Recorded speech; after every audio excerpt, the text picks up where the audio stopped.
السلام عليكم مساء الخير للجميع. Welcome to our today's workshop. Today's workshop is going to be about written corrective feedback, fragment and run-on sentences presented by Ms. Basmah Mahdi. Thank you, Ms. Basmah, for presenting this workshop, and the floor is yours. You may start now. Okay, so assalamu alaikum everyone. I hope you're doing great and you are staying strong and healthy, inshallah. Thank you, Dr. Basim, for the introduction, and thank you as well for organizing this event. I would like also to thank you all for attending today's workshop. Okay, so today is about providing written corrective feedback to fragment and run-on sentences. So both the fragments and run-ons are common mistakes or common errors made by ESL and EFL writer as well. Okay, so that said, give me a second with this one. Yes, so that said, I would like to define what we mean by written corrective before we could proceed with examples. So written corrective feedback, as defined by Truscott, is the correction of grammatical errors for the purpose of improving a student ability to write accurately.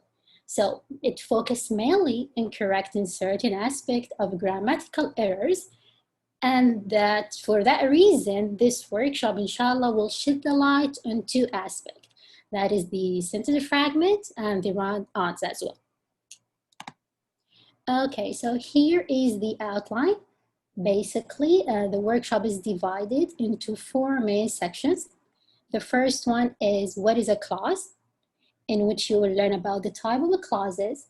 The second part is about fragments and how we could find and identify and as well as fix them. The third part is devoted for run-ons. And lastly is about how you can vary your sentences using different type of sentence structure. Okay, so what is a clause? Give me a second here. Okay, so the first type of a clause is independent clause. It's easy to recognize because it has meaning all by itself. So it's a group of words that has three main components: a subject and a verb, and expresses a complete thought. So let's look at the example here. Jim studied in the sweet shop for the chemistry quiz. Okay, so keep in your mind that the verb is always the easiest to locate in your sentences. So what is the verb in that sentence? Is study. Then to locate the subject, you ask yourself who or what. Who, if it is a person, so who studied in the sweet shop for his chemistry quiz? The answer would be what? Jim. Then Jim is the subject of your sentence. So here you have a subject, you have a verb, and you have a complete thought. So this is independent clause. Okay.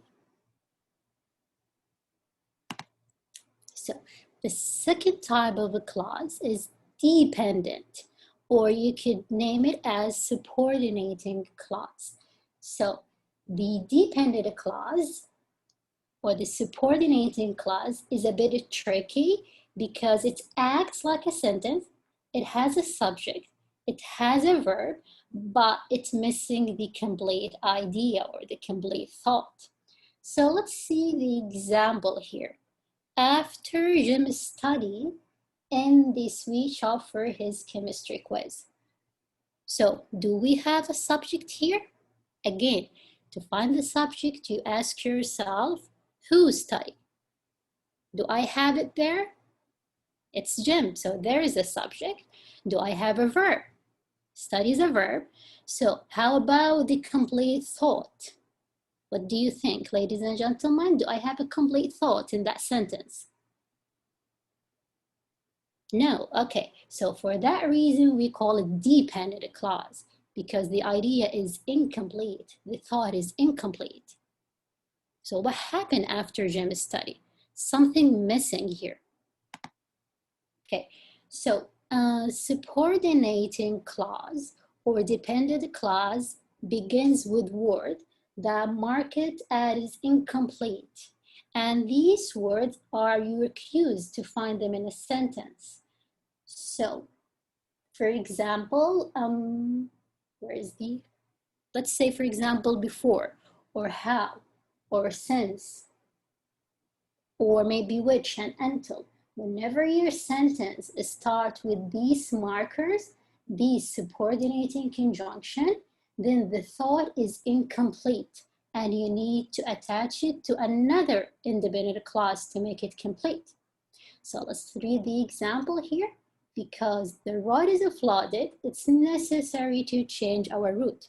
So here we attach the independent clause, sorry, the dependent clause or the subordinate clause with another independent to make our sentence complete.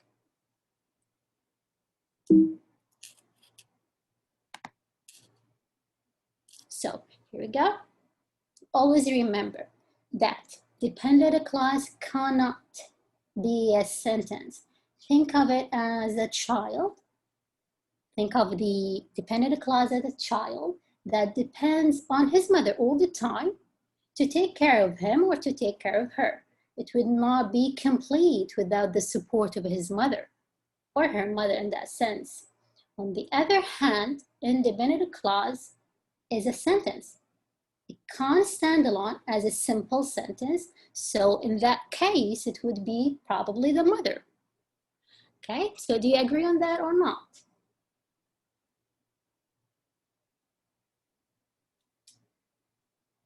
Yes, okay.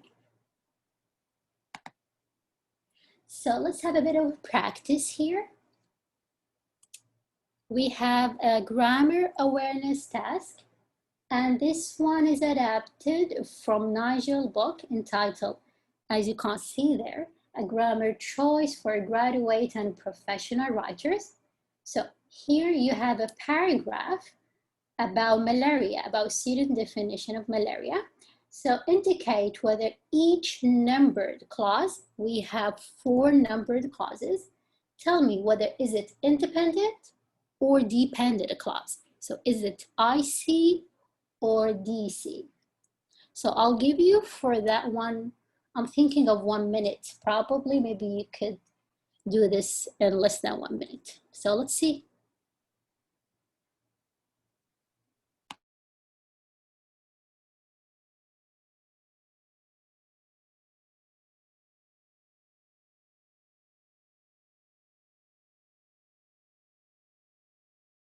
So please, if you're ready, just type your answer in the chat box.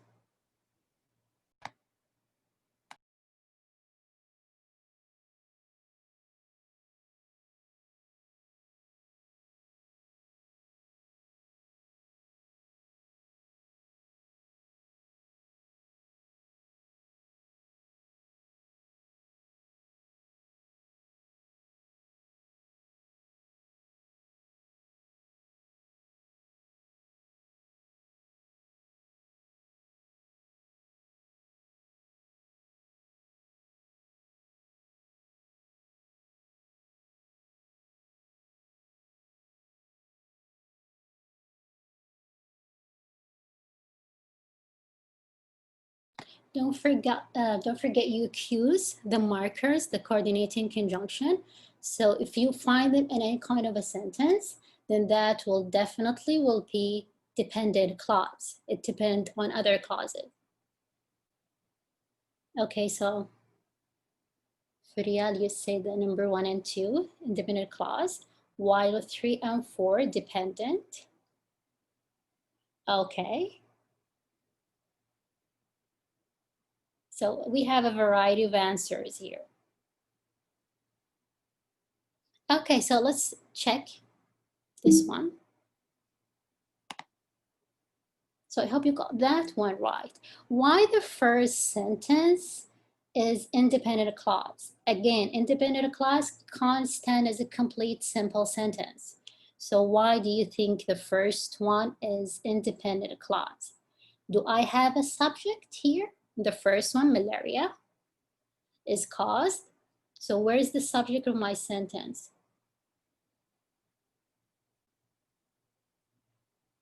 The first clause.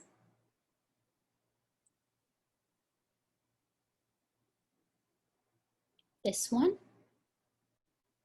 Yeah, very good. Do we have a verb here?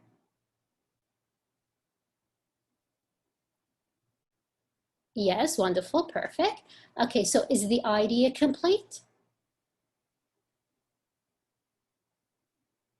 Great, then voila, you have independent clause, you have a complete sentence. So you got that one right. How about number 2? Do I have a subject in my sentence? Can you tell me what is the subject? Okay, perfect. How about the verb here? Okay, got that one right. How about the thought?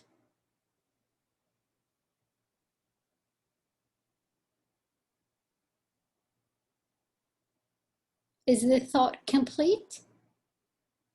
Complete thought, wonderful. So again, number 2 is independent clause.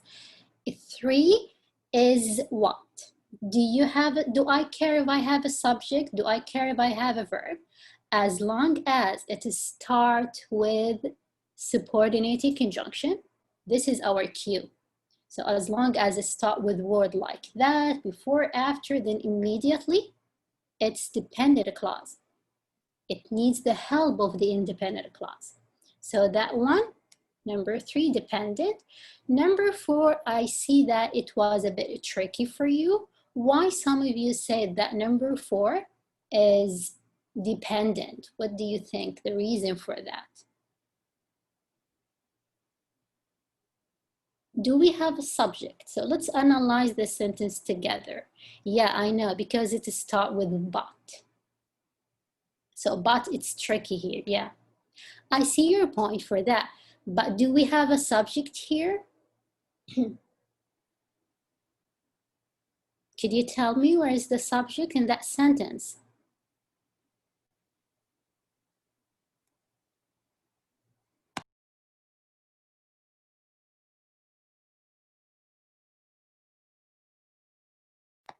That one.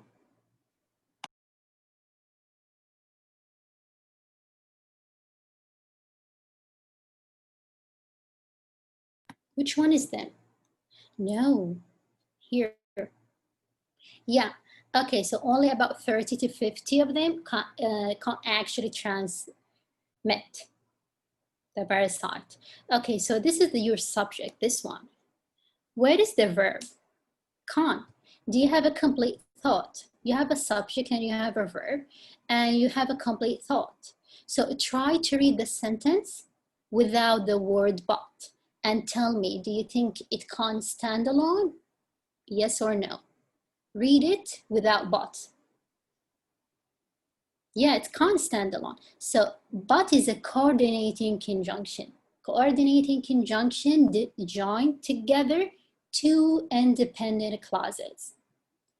So both are having complete ideas, a complete thought, a complete sentences. The job of but is just to join them together. Does nothing, it just coordinate. Okay. So moving to this, the first part of our workshop was about clauses. The second one is what is a sentence fragment? So what is a sentence fragment and what makes a sentence complete? So here, could you help me in completing the definition of a sentence fragment? We have here few pieces that I need you to put in the right place. A sentence fragment is an what? A complete because they lack blah, blah, blah, or blah, blah, blah, or blah, blah, blah. Okay, so what do you think? So incomplete. You think number one is incomplete? A sentence or fragment is incomplete sentence. Okay. So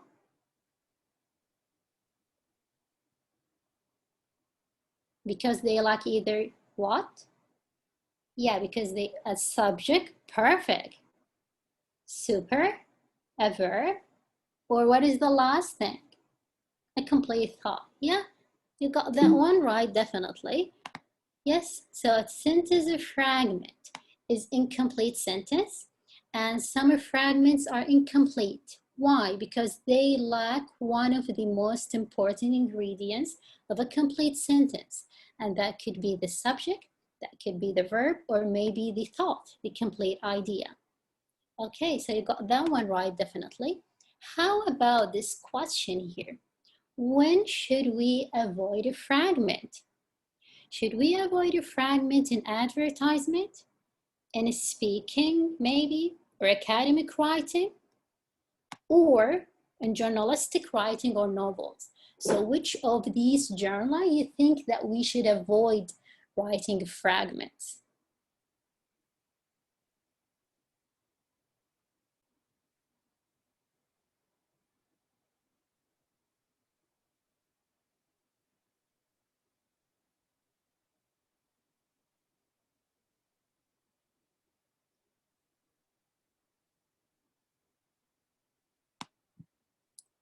Okay.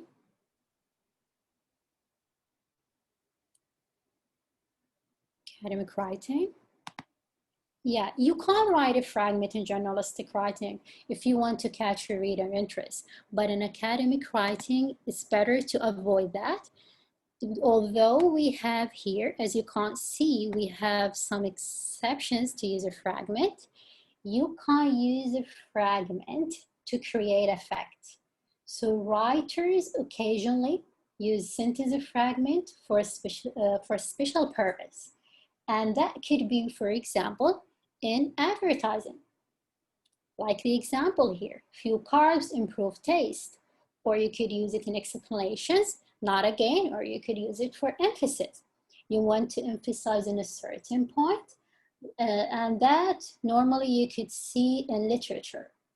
So as you can see in that example, the writer wants to focus on which word, especially my mother.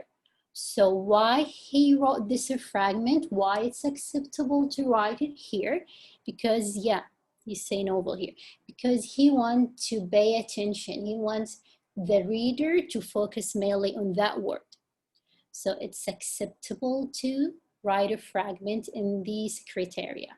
But in academic writing, so although fragments are sometimes effective to create effect, writer and readers don't always agree on when they are appropriate. So that's why you find it safer for you to write incomplete sentences. So try to avoid these fragments in your academic writing. Okay.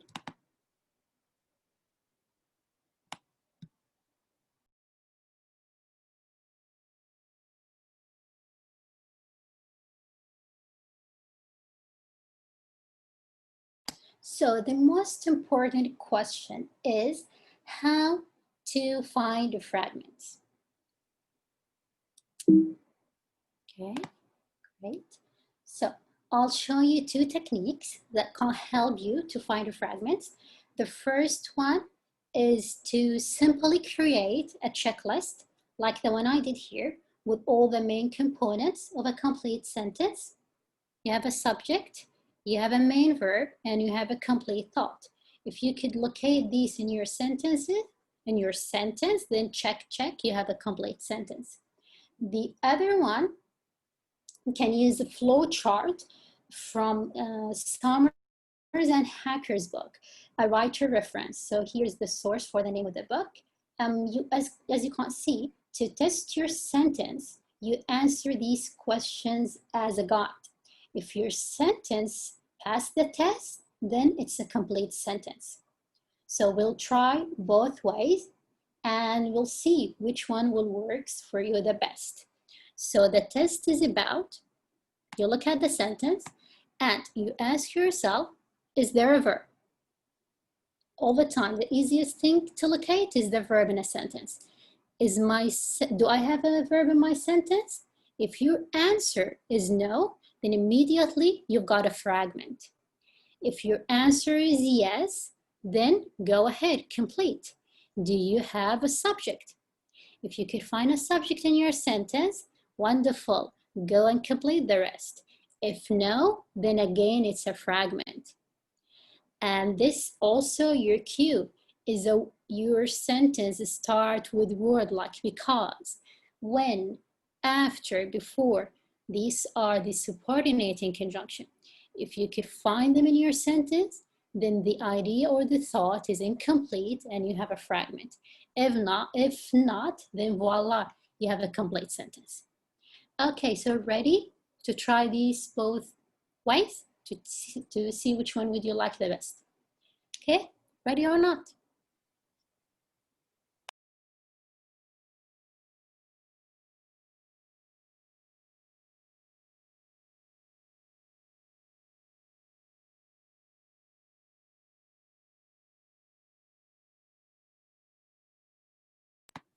Okay, so I have here,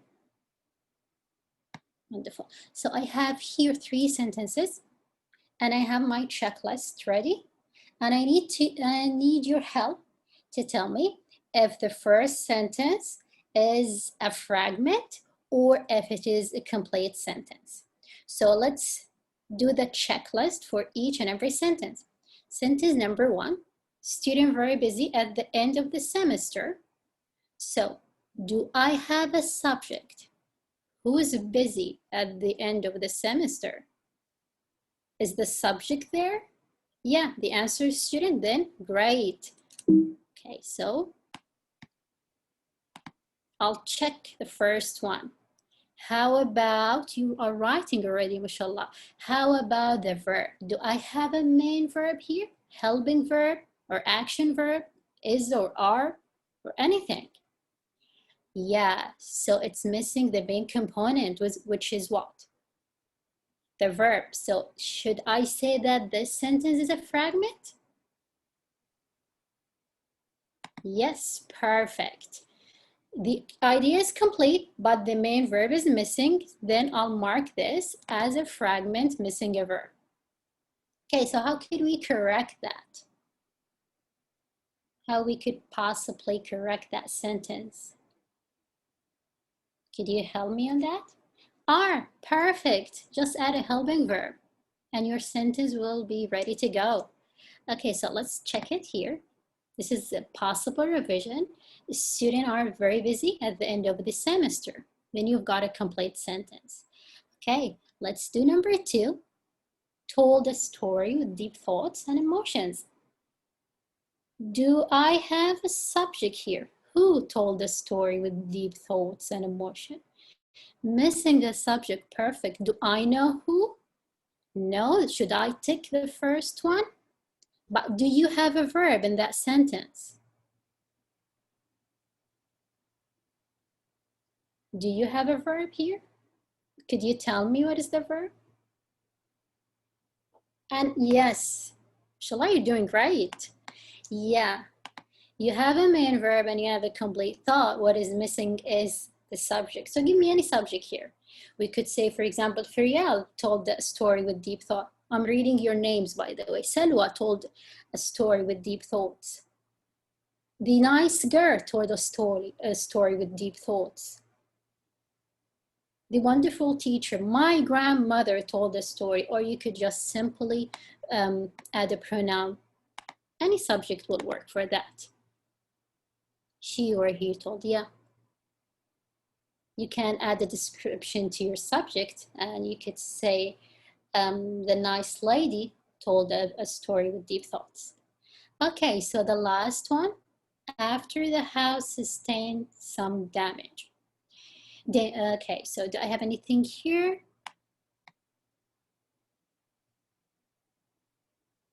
Yeah, the moment you see after, immediately know that your sentence should be attached to another independent clause to make it complete. But let's do the checklist again. Do we have a subject in that sentence? Do we have a subject in that sentence? Yes, the house is the subject. So I'll take the first one. Do I have a verb? Sustain, perfect. What is missing in my sentence then? Yes, incomplete thought. How could I correct that? Could you tell me? Correct that sentence for me. Try to attach it to another independent clause, to another complete sentence. Yeah, so what should we do for that one to make it right? Any suggestion? They survived after. After the house sustained some damage, they survive after. Okay, again, that is incomplete thought. Okay, so let's see this one. They moved out, could be. That's a good one. It cost $1,000. Yeah, that's a good one too. Okay, so after the house sustained some damage, we plan some repairs. Okay, wonderful. So that make our sentence complete. And again, I'd like you to notice the place of the comma in that sentence. Where do you think I placed it, the comma? Why I put the comma here?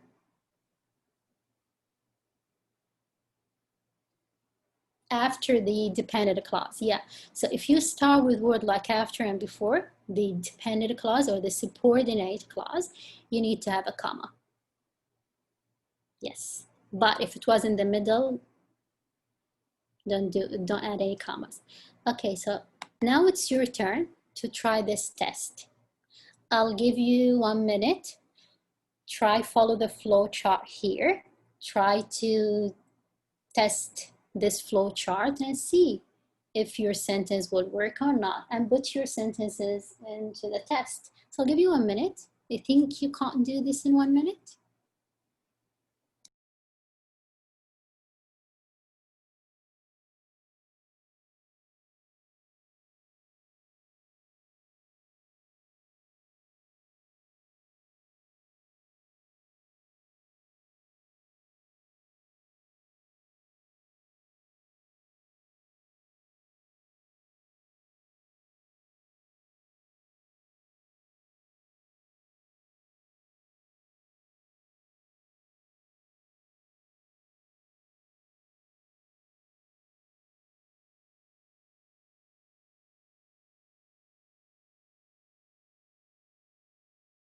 Okay, so I'm reading your answers. Okay, so Mr. Bender, you said that the first one is not a complete thought because their car was in the shop. Okay, so you already correct that one. Frialia said fragment, incomplete thought. This is number 1 and number 2. Okay, so let's take it one by one. Because their car was in the shop. So what happened? Is it a complete idea? Do you have a verb there? Do you have a subject? Do I care if I have a verb or the subject? The moment you see subordinating conjunction, or the moment you see cues or markers like because, or after, or before, then immediately this is incomplete thought. So because their car was in the shop, so what happened later? So could you complete the first one? They stayed at home. Could be one of these sentences here. Maybe because their car was in the shop, they took the bus. Possible revision for that sentence. How about 2? Run to the store faster than a rabbit. They walk, yeah. Yes, you could say they walk. Run to the store faster than a rabbit. So, is there a verb in that sentence? I'm following the flow chart here. Is there a verb? Yes or no? Yeah, we've got a verb here, run. So going with the line here. Yes, so is there a subject? Who ran to the store? Do I know who? Do I have an answer? Yeah, so immediately it's going to be a fragment. How to correct the fragment in my sentence? Yeah, this is another example for the first one. You could start with because, or you could put because in the middle.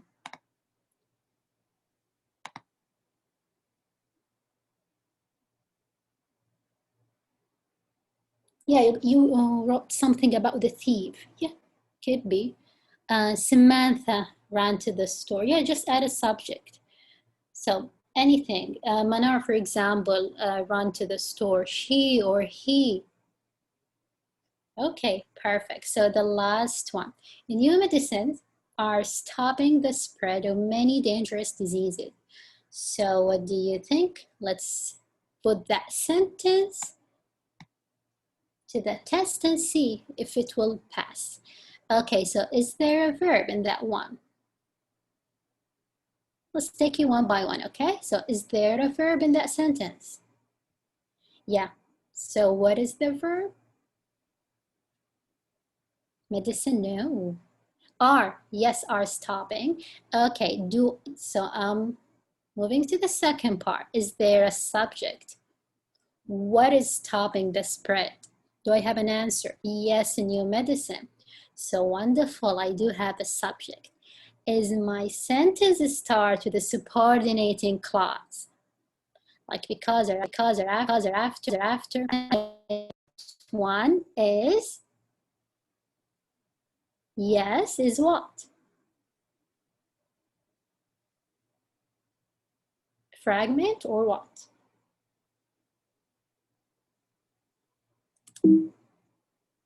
Perfect, that one is a complete sentence. Yes. So finally, we've got a complete sentence. We have our subject, we have our verb, and we have the complete thought. Do I need to do anything to that sentence? No, it's good to go. Okay, so you can try these techniques to see which one would work for you the best. Then later you can decide. Okay. So moving on to the second slide.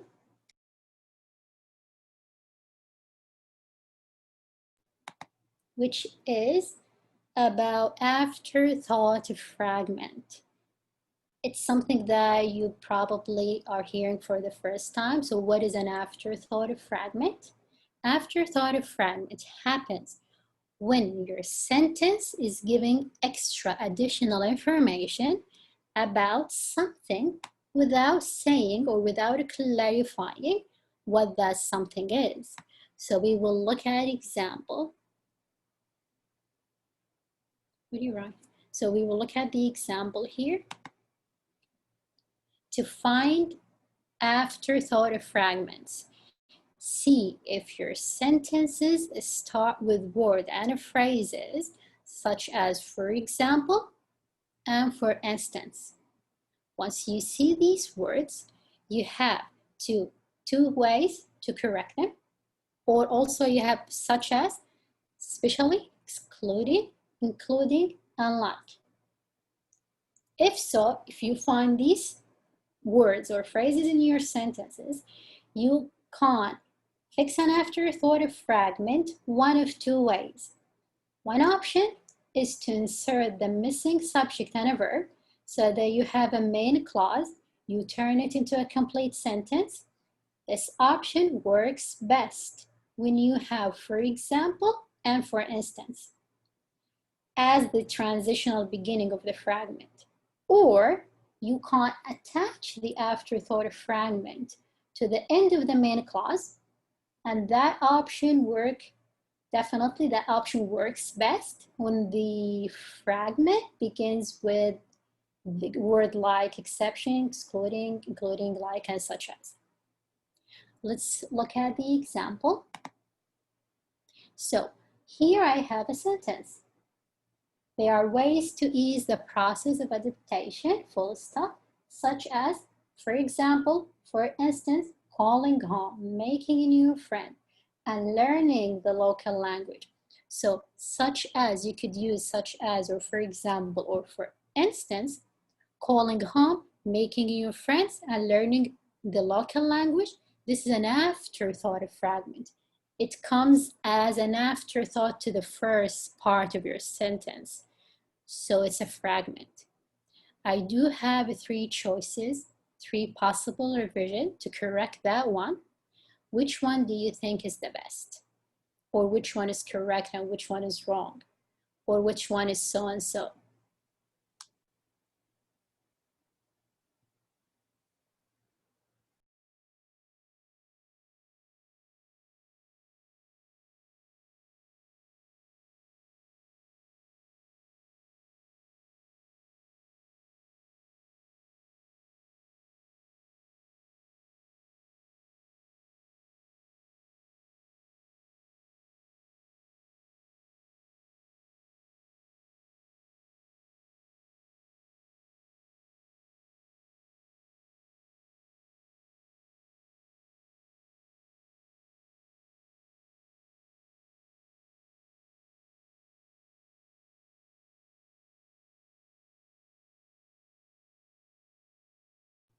So I'll give you 1 minute. Think which one do you think is the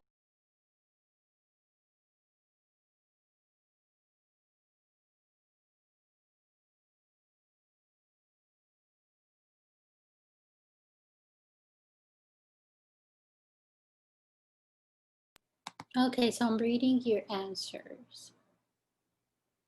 So number 1, okay. Yeah, here we go. So number 1 and 2, 3, should I say 3? No. So number 1 and 2 are acceptable, while 3 is not. So you could say, this is one of the possible revision. You could say there are ways to ease the process of adaptation. You just connect that part because it's a fragment. It's a thought that come after the main idea. It doesn't have a subject and a verb. So you could just add a comma and connect that to the first part of your sentence, because you're giving example here. You're giving a list of example. You could say such as, you could say for example, and for instance. It's perfect. The second one, there are many ways to ease the process of adaptation, full stop, for example, and for instance. So for example and for instance only, you can't start a new sentence with, you can't start it as a transition words, and then you add the missing element, which is the subject, it, and the verb. Then the sentence will be, for example, it's helpful to call home regularly. This is an example. So only for example and for instance. The third one is wrong because such as cannot stand as a sentence connector. You can't use them as a sentence connector. Only for example and for instance. So that one is wrong. The only way that you can't add it to your sentence, and I'm talking about this particular one, is to add a comma. Okay? So let's check that one.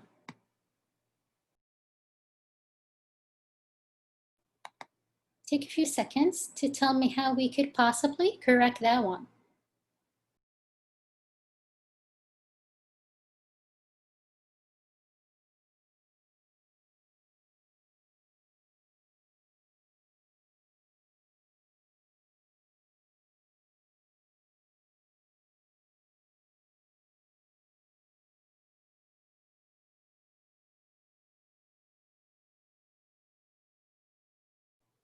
Yeah, easy as that.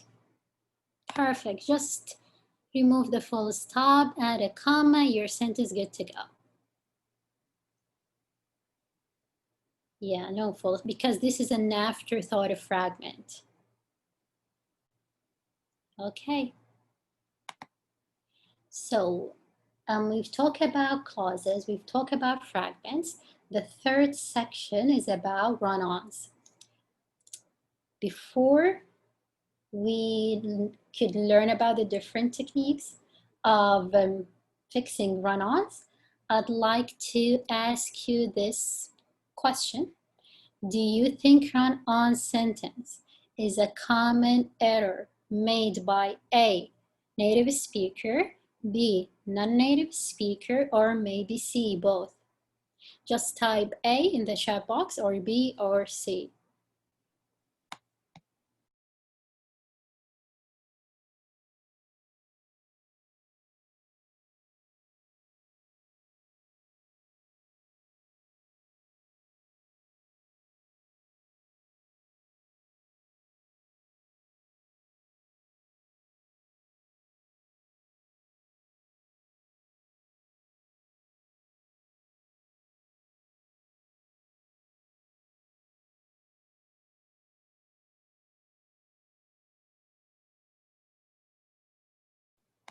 Okay, so I'm reading. Some of you said C. Okay, some think it's B, while other think, no one think it's A. Yeah. Yes, Mr. Abdurrahman, correct? Yeah, I think you got that one right, definitely. So run-ons are common errors for both, for native and non-native speakers.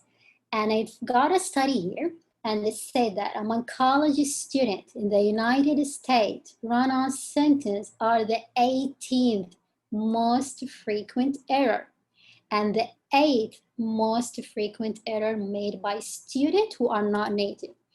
So both of them are making this mistake, and this study is conducted by Leacock et al. 2014, and this statistic is according to their study, which was published in a proceeding by Grammarly. So maybe, I'm just thinking, maybe one of the reasons as Arab learners we normally face because we are influenced by the Arabic style of writing. And that is apparent in the use of comma and. If you want to connect your idea, you will use and. So we try to transfer that, the Arabic style of writing, the convention of Arabic style of writing, to our English writing, thus resulting in run-on sentences. I mean, maybe could be one of the reasons as Arab learners, but again, both native and non-native speakers do that mistake.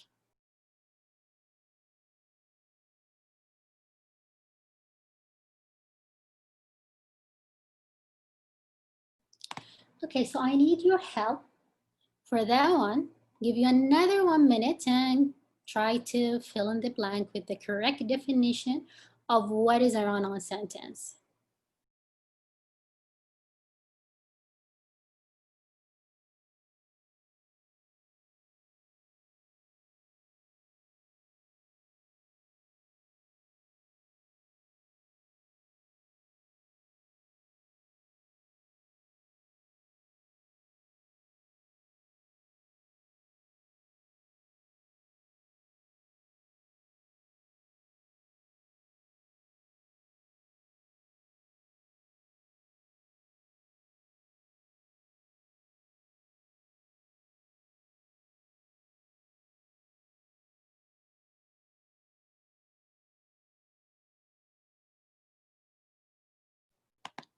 Yeah.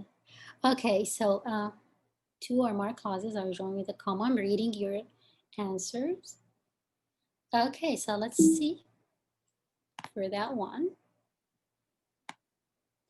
Yes, so run-on sentences happen when 2 or more independent clauses are joined with a comma and no conjunction. So yeah, most of you got that one right, definitely. Okay, so that's it. The big question is how to fix run-on sentences. We have 5 strategies or 5 techniques that we will learn today that you can use to help you to overcome this obstacle. So let's check these strategies with the example here. Okay, so the first one is, this is an incorrect sentence. Why it's incorrect, we'll see. So the first one is air pollution poses risk to all human, comma, it can be deadly for asthma sufferers. Okay, so what is wrong with that one?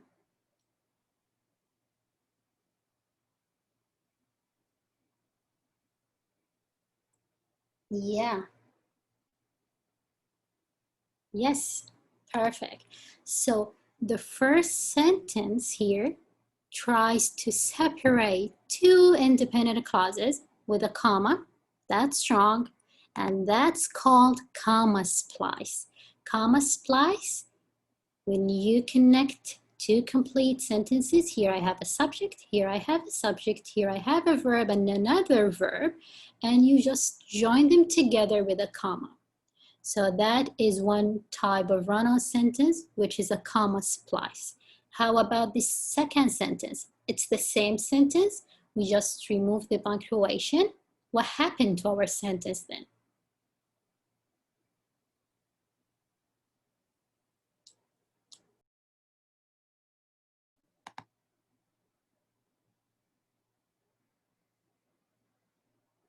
Yeah. Okay, so the second sentence, again, has two independent clauses, but I don't have any kind of punctuation, and they're called fused sentences. And fused sentences is another type of run-on sentence. So comma splice, and another type is when you don't have any punctuation, and that is a fused sentences.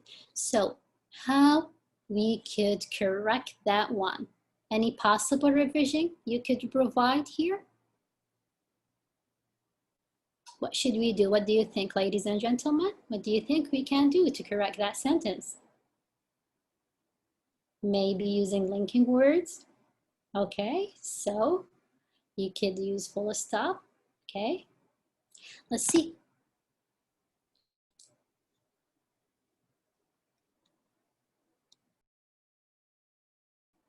So the easiest way and the first strategy is to simply add a full stop at the end of the first sentence, and in that way you're creating a break of thought. So this one, air pollution poses risk to all humans, full stop, your sentence then complete. Or the second way, second technique, that you can use, let me just, yeah, here we go, is to add what? What do you think? Semicolon. Yeah, if you feel that your sentences are closely related in meaning, you can use a semicolon to add them. If you feel that the meaning is highly connected, you don't want to separate them with the full stop. So just add a semicolon, and then the letter after the semicolon will be in lowercase. Okay, here is the punctuation. What? The punctuation rule: dependent clause, semicolon, and independent clause. Semicolon only can join two independent clauses. So you have to keep that in mind. So these are two ways.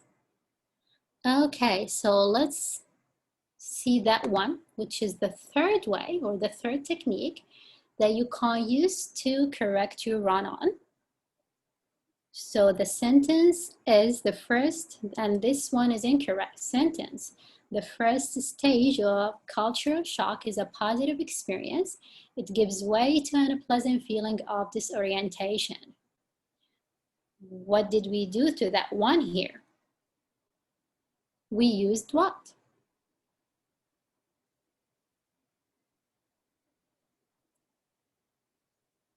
Yeah? Yes. Okay, so here we've got two independent clauses connected without any punctuation, so it is a fused sentences, sorry. It is a fused sentences. Again, a possible way to correct that one is to use a comma plus a coordinating conjunction. And a coordinating conjunction for and, nor, but, or, yes, and so and they goes by the acronym of fanboys. So what is the punctuation rule for that one? Independent clause, comma, fanboys, plus independent clause. You have to be careful. It's a comma, it's not a semicolon with the fanboys. Okay, got that one?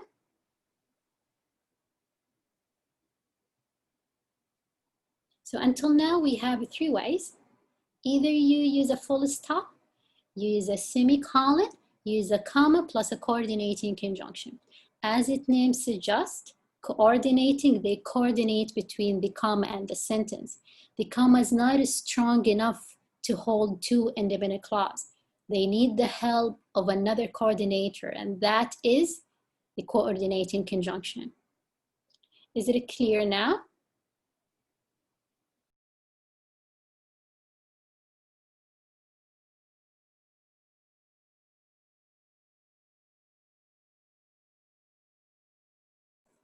Okay, so the first technique is to subordinate or subordinate one of the clauses. So in that way, you restructure your sentence, and that works best if one of the independent clauses is less important than the other one. So you want to turn them into a subordinated clause. Here is your cues. These are the subordinated clause that you can't start your sentence with. After, although, as if, because, before, so that, and though, etc. Okay, so let's look at the sentence here. Air pollution poses risk to all humans. Another comma splice. How I can maybe restructure that sentence, make it into independent and independent clause. What should I do? Yes, see, yeah. So is a coordinating conjunction. Try to restructure the sentence using subordinate. Okay, so I think because we're running out of time, yes. So here's a possible revision. Although, you could start with although, air pollution poses risks to all humans, then comma, it can't be deadly for asthma sufferers. What is the punctuation rule? You have a subordinating conjunction, which is before and after, then, or although in that sentence, then you have a dependent clause, comma, and independent clause. But if you don't start with the subordinating conjunction, or if you don't start with the subordinating clause, you go the other way around, then you don't need the comma. If the subordinating was in the middle of your sentence, then your sentence could be, it can be deadly for asthma sufferer, although air pollution poses risk, etc. Okay? The 5th way, yeah. So this is number 5. Yeah, right? Okay, so this is our the 5th strategy is to use conjunctive adverb. Conjunctive adverb, also known as a transition word, they are moreover, furthermore, and here you have the whole list. And you have to keep in mind that they are not, again, they are not coordinating conjunction. So the punctuation rule differ. You have what here? You have a full independent clause, semicolon, conjunctive adverb, comma, plus independent clause. Or you could simply have a full stop, and that's it. But for the coordinating conjunction, you have a comma. So let's see the examples here. And tell me why the first one is wrong or incorrect, while number 2 and 3 is correct.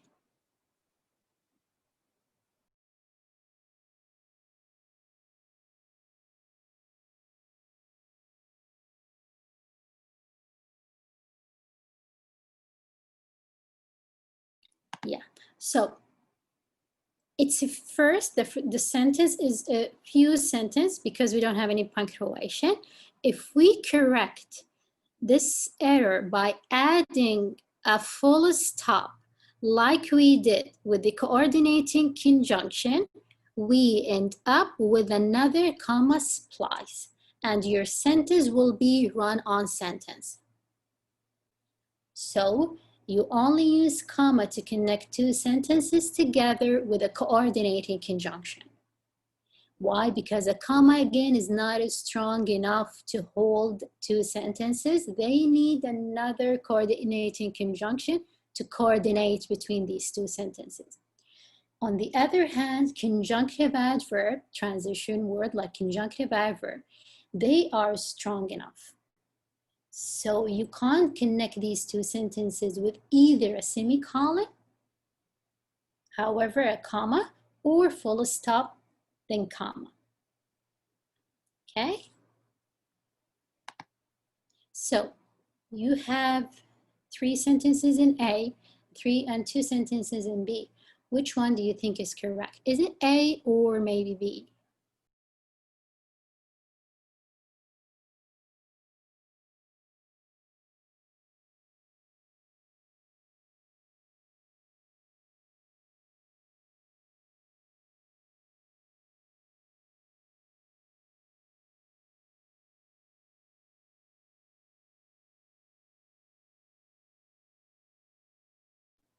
Okay, so the right answer is, let me show you the answer here.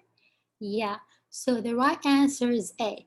Again, comma are not strong enough to hold two sentences together. Therefore, they need the help of the coordinating conjunction. As its name suggests, they coordinate between the comma and the sentence to create a sort of a link. For a semicolon, on the other hand, we call them super comma. They are strong enough to hold two sentences alone, with or without the help of the conjunctive adverb. You can't add a conjunctive adverb if you want to add a smoother transition to your sentences.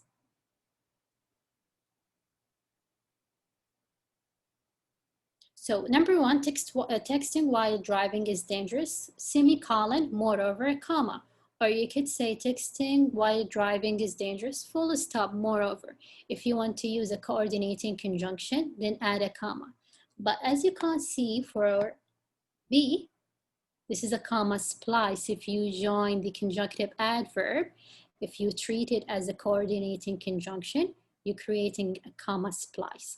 And you can never use coordinating conjunction with a semicolon because semicolon comes in the place of the coordinating conjunction. It takes the place of the comma. Okay? So here I have a few sentences or a few statements.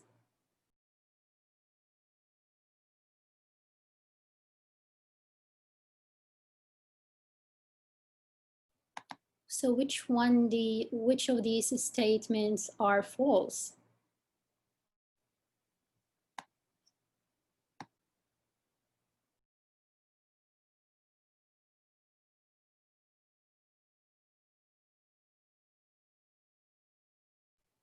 Yeah, is it 1? Use this, and this is a common mistakes with semicolon. We can't use semicolon to connect closely related ideas. Is that true? Or 2, we can't use semicolon to connect any two sentences. Or 3, you can use semicolon between independent clauses joined by fanboys. So which one? Yeah, definitely. So number 1 is the right one. 2 and 3 is false. You can't use semicolon to connect closely related idea. So let's look at the example here. So both educators and researchers point to student engagement as key to improving low academic achievement. Semicolon. Technologies are being used in kindergarten all the way to tertiary level classroom throughout the world. So here you have two complete ideas. Yes, definitely two different ideas why you are using here a semicolon. So you all keep in your mind, please, that you use semicolon to join sentences that have a strong relation. So how we could correct that one? The first sentence talking about student engagement, and the second sentence talking about technology. Two different ideas, no relation. So you can't use semicolon to only join sentences that have a strong relation. The only way to correct that one is to add full stop or a period, to just have a sort of a break of thought. Okay, so let's recap. How to correct runon sentences. We've mentioned 4 techniques. The first one is add a full stop, simple as that. Add a semicolon, which goes by the name of super comma, or you could add a comma plus 10 points, or subordinating one of the clause, so you restructure your sentence, or you could add a conjunctive adverb. But please note, one of these revision techniques usually works better than the other for a particular sentence. Sometimes it works for all, sometimes it's not. So let's practice. Now it's time to practice. Here, correct the following sentence in 5 ways. This is incorrect. It's fused sentences. I don't have any punctuation. Cultural shock is not unusual. It happens to almost everyone who moves to a new place. So how could I possibly correct that sentence in 5 ways? So I'll give you 1 minute, then we'll check the answer together.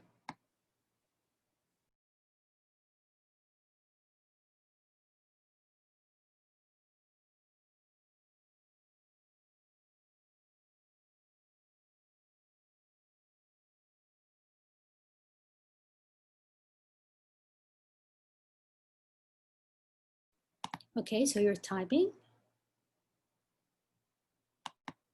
Yeah, so the first one, cultural shock is not unusual. So this is one. The simplest, the easiest way is to, so to add a full stop.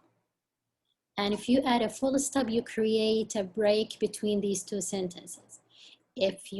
Or you could add semicolon to emphasize their connection, or you could add fanboys, and in that sentence, we connect these two with comma plus 4 to add clarity to your sentences. So it depends on your preference. Or, so that we've got 1 and 2 and 3. Possible way is for subordinating conjunction. You subordinate one of the clause. For example, cultural shock is not unusual because, so it becomes cause and effect sentence. It happens to almost everyone who moves to a new place. Or maybe you could use conjunctive adverb. Cultural shock is not unusual, therefore.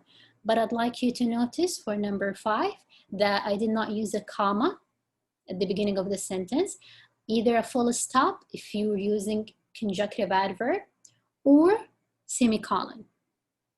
If you want to use a comma, then go ahead with the coordinating conjunction. Okay? Wonderful. So, semicolon versus what? Here we have full stop. Which one should we use?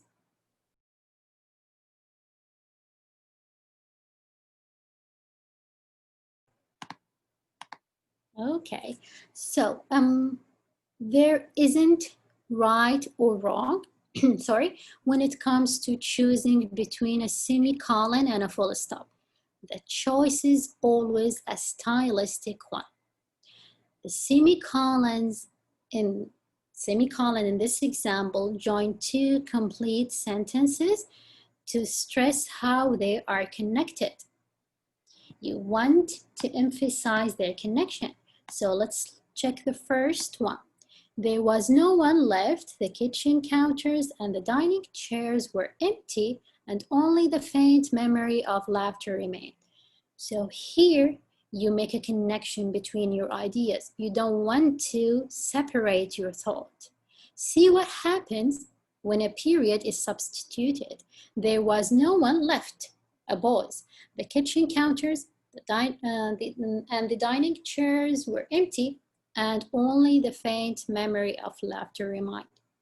Okay, so the easiest way to think of semicolons use is to think of it like a variation of a full stop. However, whereas full stop separate two ideas, semicolon bring them together.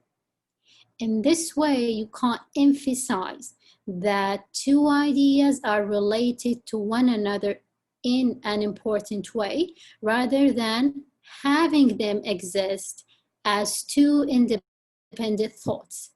Just remember, if you can't use a full stop, you can't use a semicolon. So it comes in the place of the other. Okay.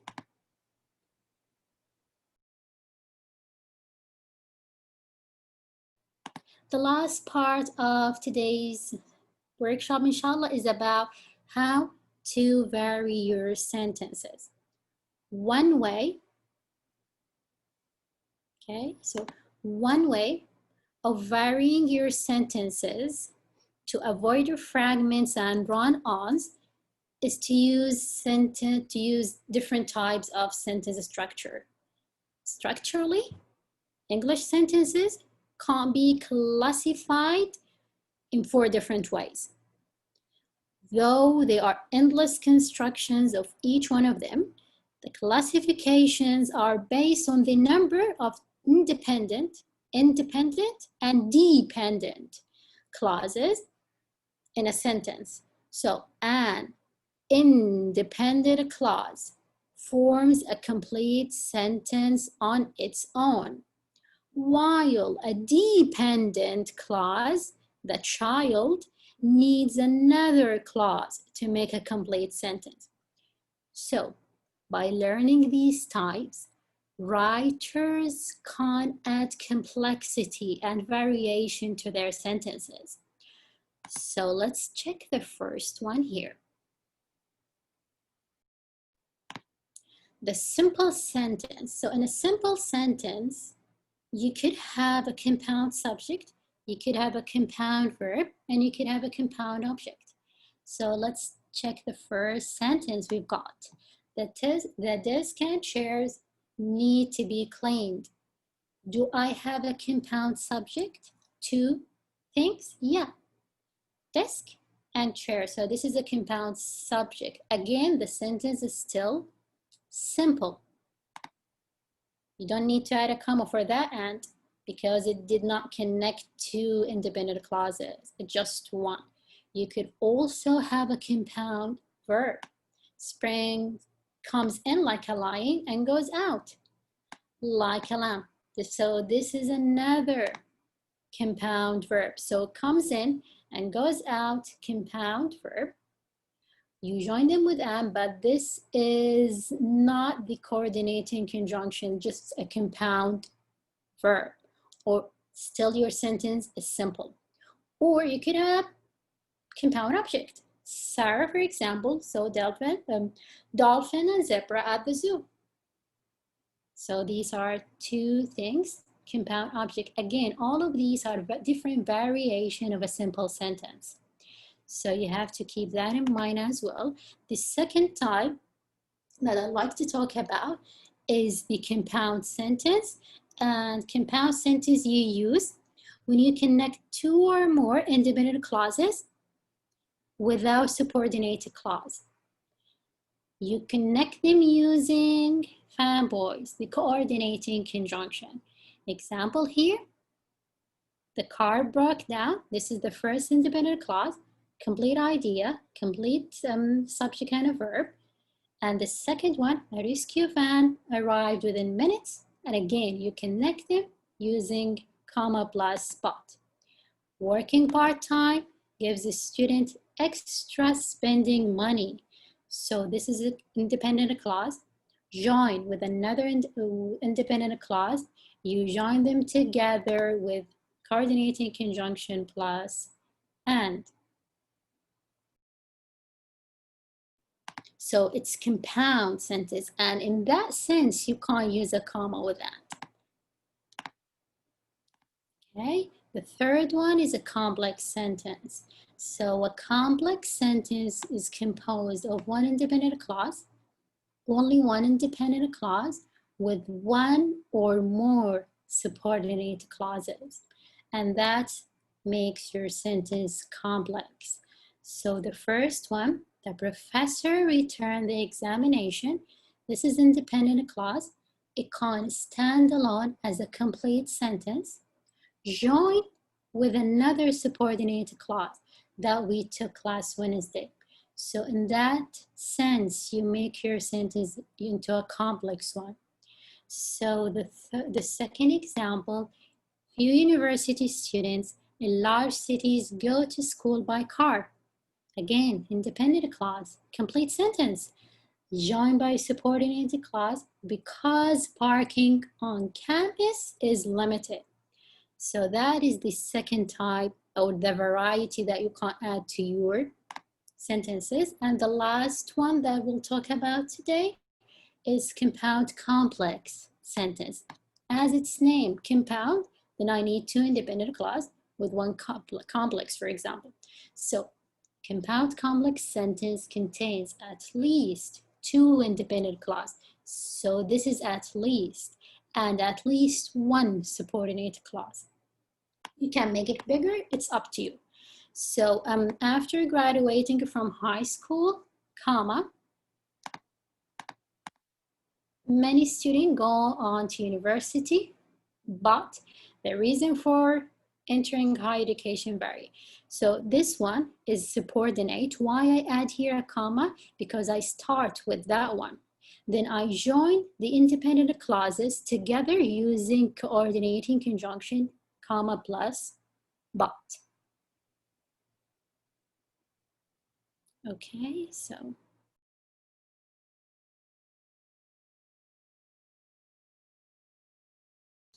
So again, in your writing, it's better to write 2 to 3 clauses max. Sentences with too many clauses are generally hard to follow, to be honest. So long sentences work well for incorporating a lot of information. Short sentences, on the other hand, can't often maximize crucial points.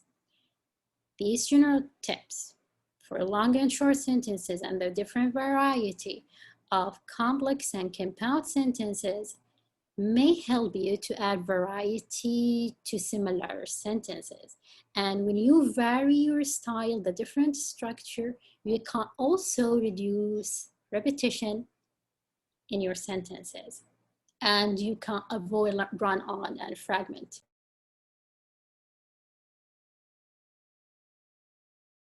Here, just a recap for the simple sentence, the compound complex, which one, how many independent clause and dependent clause we need for each.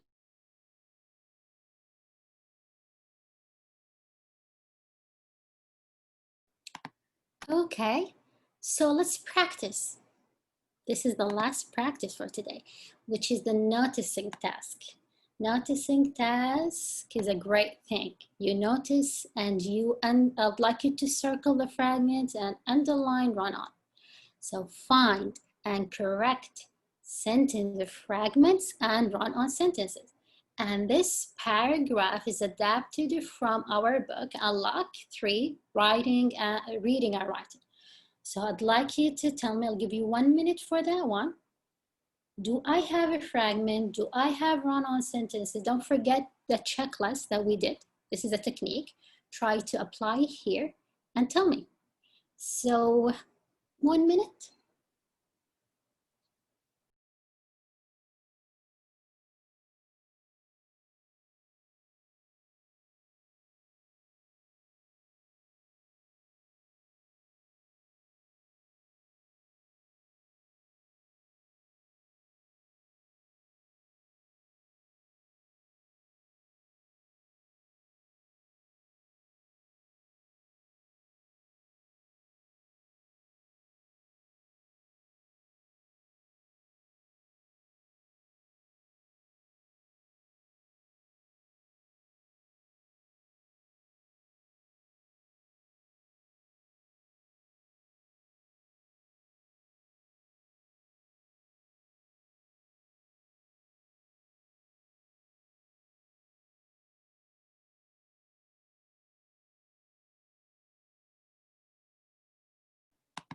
Okay, so I hope you're ready.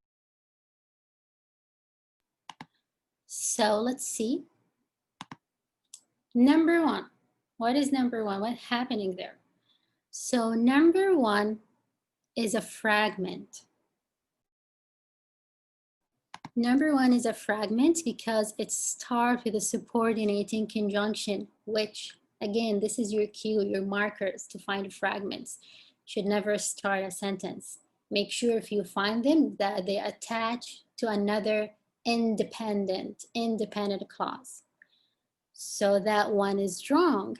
Two, why this is a run-on. Two complete sentences join with a comma. You're creating a comma splice. So this is run-on. Three, again, incomplete thought. Why? Because it starts with a subordinating conjunction. Need to be attached to another independent clause to make it perfect. And how about four? What's wrong with four? Nothing wrong with four. Again, fused sentences, two complete independent clauses, join without any punctuation, so you have fused sentences. And the last one, you start a sentence with such. This is an afterthought fragment. How we could possibly correct that? Here is the possible revision. Okay, so I'd like you to notice what we have done here. For number one, I just simply attach the subordinating clause to the one that comes before the independent clause. In that way, you're creating what? A complex sentence. Okay, so because you have one independent and one subordinating. Two, add a full stop between the two independent clauses. So I start this one, many, with capital letter. And for three is what? Attach the subordinated clause to independent clause. And for three, I lost count. Okay, so where's four? Yeah. And four join two independent clauses with a coordinating conjunction. So in that sense, you're creating a compound complex one. And the last one, just attach such as to the previous one. You can't add a comma before such if you feel that it's not essential, or just leave it as it is. Okay.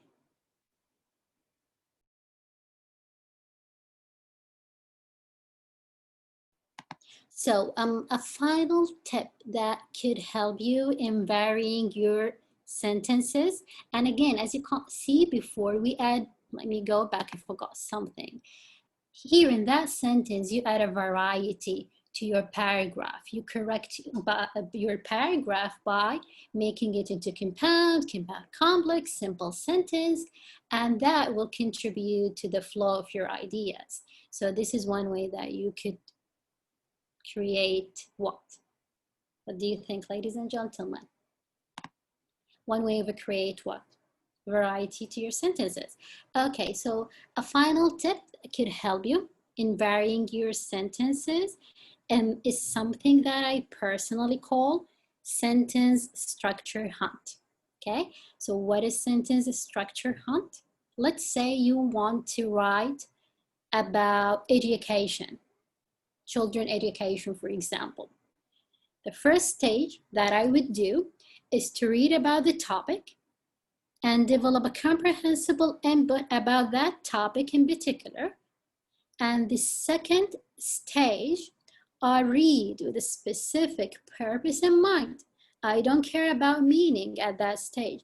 I will focus on the way the writer structure his or her sentences.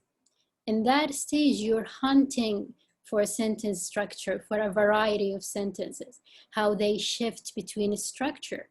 Try to highlight that. Be inspired by other writers' work. Don't copy their sentences. Write your own. The same apply for shopping. You look for a different style before you decide on your own, right? So just be inspired by others. I'd like to move on to the last one.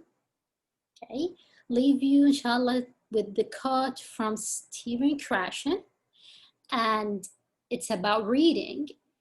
Free voluntary reading results in better writing comprehension, writing style, vocabulary, spelling, and grammatical development. Whenever you read, writing will come naturally. But please try to remember to focus on certain structure that will guide you while you're writing. Okay, and to help you to get started, I think that most of you are familiar with this website. It's about academic phrase bank. If you're not, you can't use it.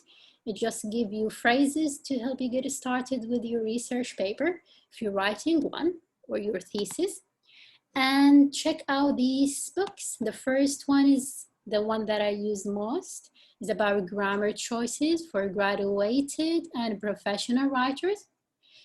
It's a bit complex. If you want one that talk about all the punctuation, the different kinds between each one, I'll advise, yes, I think that one will work for you. A writer reference. Again, Great Writing is a great book. And don't forget Unlock series for writing in general. Okay? So, in a nutshell, a complete sentence must have a subject, a verb, and expresses a complete thought. Here, I do have my references.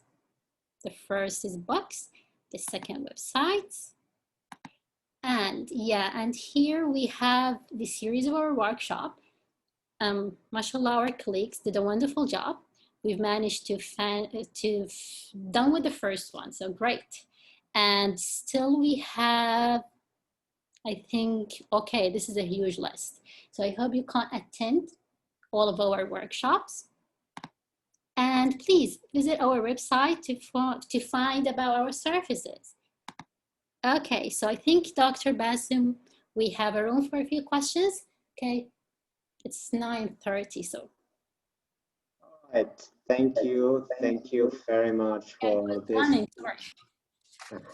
this wonderful, well-developed, well-designed, informative workshop. Thank you a lot. We really enjoyed it. It has so many details that we needed. Our students need these details. Thank you so much. And I'm gonna share now the evaluation for links for evaluation forms and YouTube channel. Please complete this form and don't forget to subscribe in our YouTube channel. And inshallah, tonight or tomorrow we'll upload this wonderful workshop to our website and to the YouTube channel, inshallah. And please, if you have any questions, just raise your hand or write it here in the chat. Questions, comment or inquiries. And thank you, Ms. Basmah. This is wonderful, wonderful workshop.